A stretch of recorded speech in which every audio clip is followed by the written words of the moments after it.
Hello student, आपका स्वागत है हमारे YouTube channel Sharma study point में। और इस वीडियो में यहाँ पर बताएंगे आपके लिए बहुत ही इंपॉर्टेंट क्वेश्चन है क्लास 12th का एक्सरसाइज 1.2 का नमा क्वेश्चन।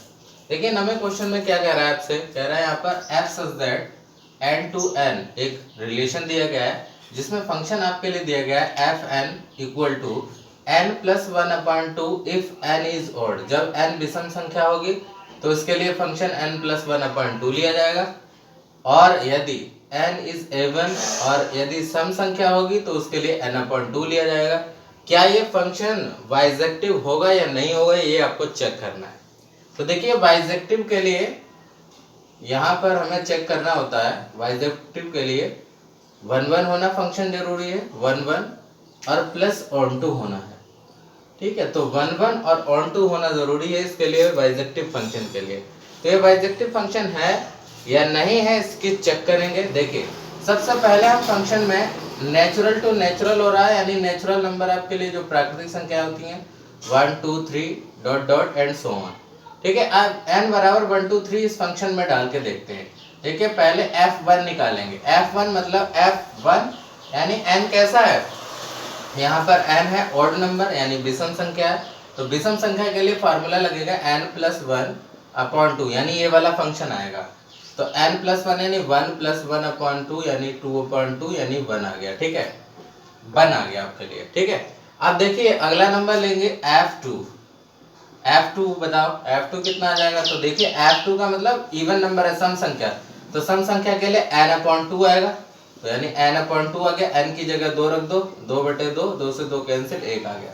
अब आप देखिए f1 की इमेज और f2 की इमेज कैसी आ गई, 1 आ गई, यानी इमेज एक जैसी आ गई। जब एक जैसी आ गई इसका मतलब क्या हुआ, ये अगर मान लो ऐसे में डोमेन और कोडोमेन बनाऊं तो आपके लिए देखो यहाँ 1 की इमेज कितनी है, 1 ही है। 2 की इमेज भी 1 ही है, 2 की इमेज क्या है, 1 है ना, इस तरीके से। तो आप ये देख सकते हैं यहाँ पर कि 1 और 2 की इमेज एक ही बन रही है, एक इमेज बन रही है। ठीक है, इसी तरीके से अगर मैं 3 डालूंगा ना फंक्शन में तो f3 निकालूंगा। चलो मान लो f3 निकाल रहा हूँ, तो f3 आप देखिए 3 कैसा ऑड नंबर है। ऑड नंबर के लिए हमें ये वाला फंक्शन लेना है n प्लस 1/2, तो n की जगह 3 रख दो, 3 प्लस 1/2 यानी 4/2 यानी 2।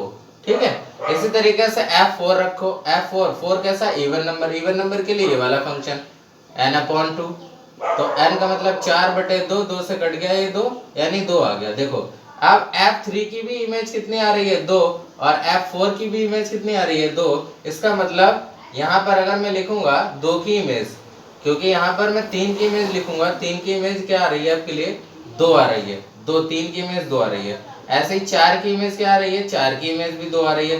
तो आप ये देख सकते हैं कि 1 की इमेज 1, 2 की इमेज 1, 3 की इमेज 2, 4 की इमेज 2।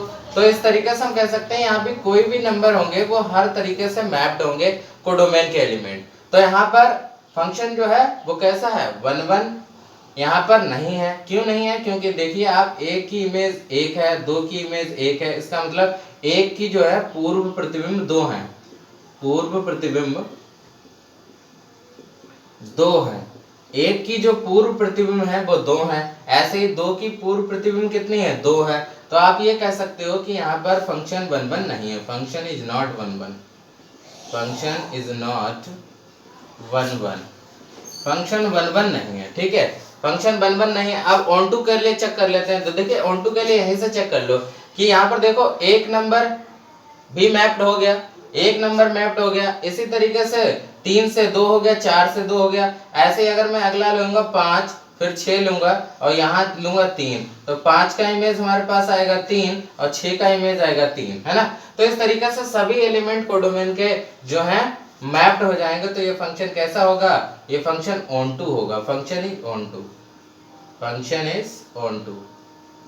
ऑन टू तो है, ठीक है, फंक्शन ऑन टू तो है लेकिन 1 नहीं है।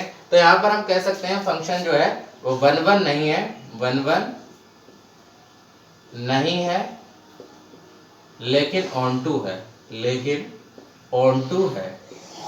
ठीक है, और फंक्शन अगर 1 नहीं है, ऑन टू है, तो हम ये कह सकते हैं कि ये जो फंक्शन होगा वो बाइजेक्टिव नहीं होगा। तो हम लिख सकते हैं इसी प्रकार क्या है, f is not bijective, f is not bijective, ये फंक्शन बाइजेक्टिव नहीं होगा।